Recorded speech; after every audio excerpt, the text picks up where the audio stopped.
If you're loving this podcast, be sure to check out the full lineup.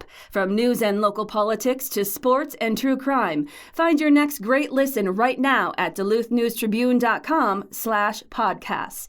That's duluthnewstribune.com/podcasts. Hello, Northlanders. It's Thursday, June 15th. I'm Wyatt Buckner with your Duluth News Tribune Minute, presented by Minnesota Power Employees Credit Union. The average MPECU member saves over $785 a year in better rates and lower fees. And with MPECU, every ATM is your ATM. With their free checking program, you get ATM fee reimbursements at any ATM anywhere in the U.S. Check out Minnesota Power Employees Credit Union's services online at mpecu.com or visit their offices in downtown Duluth, Arrowhead Road, or Miller Trunk Highway. Now here's a look at today's headlines.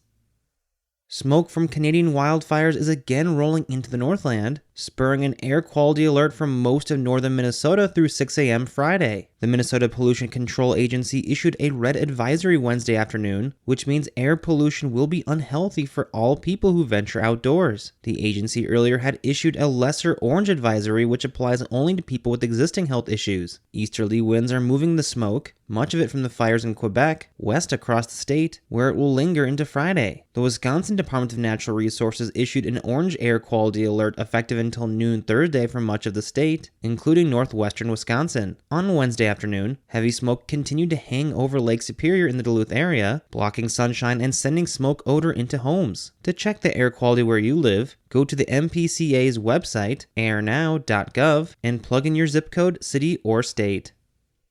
In commemoration of the June 15, 1920 lynching of 3 black carnival workers wrongfully accused of rape, a mobile museum is visiting Duluth. Nearly 103 years ago, a mob broke into the local police station, seizing Isaac McGee, Elmer Jackson, and Elias Clayton, before publicly hanging them. The Traces Center for History and Culture, in collaboration with the Clayton Jackson McGee Memorial, has parked a bus-borne exhibit that will be open to the public next door to a memorial erected in honor of the 3 men at the corner of East 1st Street and North 2nd Avenue East from 10 a.m. to 6 p.m. today. A service will be held at the memorial from noon to 1 p.m. People may visit the mobile museum, dubbed a buseum, free of charge, although financial donations are welcome. Traces will bring an exhibit called Hidden and Forbidden No More, prequel to The Greatest Generation, as well as a separate forward-looking exhibit titled Heartland's Future, How Can We Live Together on a Changing Planet? In that second offering, German students seek to raise awareness of climate change and explore how society can meet the challenges that await us.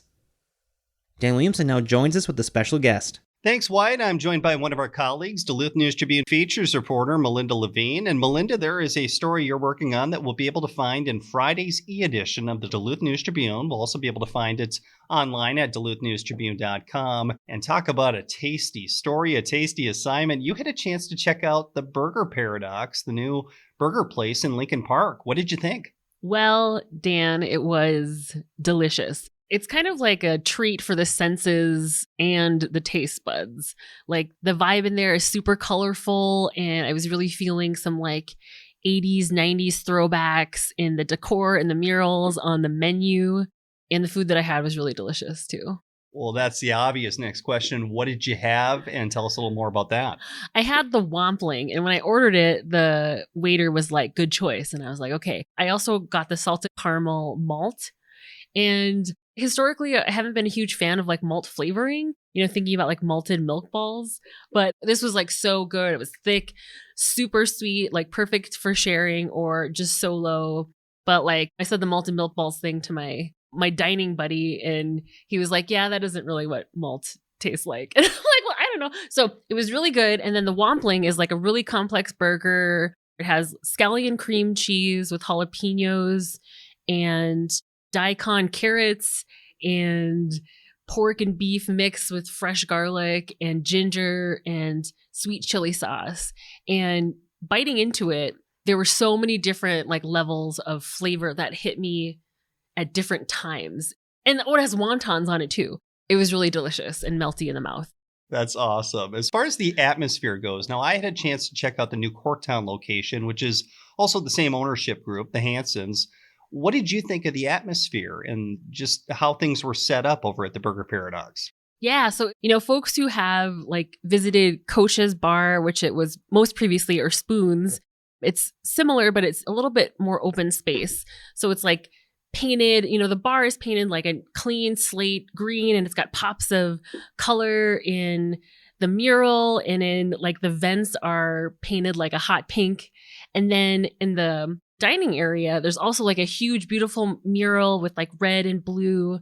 And, really cool, like art on the walls, like the Pink Panther on a Vogue cover and Mona Lisa with a graffiti background. It's just a really cool vibe in there that harkens back to like nostalgia with like a cool twist. I visited twice in between the time that I went the first time. So I think it's a good addition to the Lincoln Park Craft District. That has to be a good thing right there. You liked it so much, you went back. For our audience, what do you hope they take away from this article?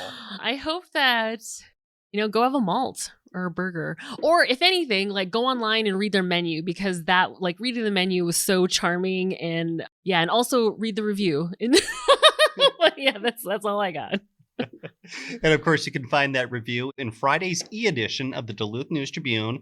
You'll also be able to find it on our website at duluthnewstribune.com. Melinda, thank you so much for your time. Thanks, Dan. Wyatt, let's send it back to you. Thanks, Dan. Now here's a look at your forecast, brought to the Superior Telegram's history podcast, Archive Dive. Happy Thursday. Today's weather. Still a little bit of smoke in the morning, but it will improve as we go throughout the day today. An east breeze picking up, 10 to 15, gusting as high as 25 miles per hour, which will make it for a cooler day. High temperature today only in the low 60s with that breeze off of Lake Superior.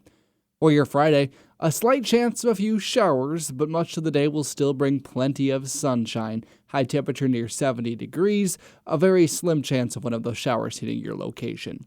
Both Saturday and Sunday for Father's Day weekend will bring a chance of a shower or thunder shower, otherwise high temperatures in the middle 70s.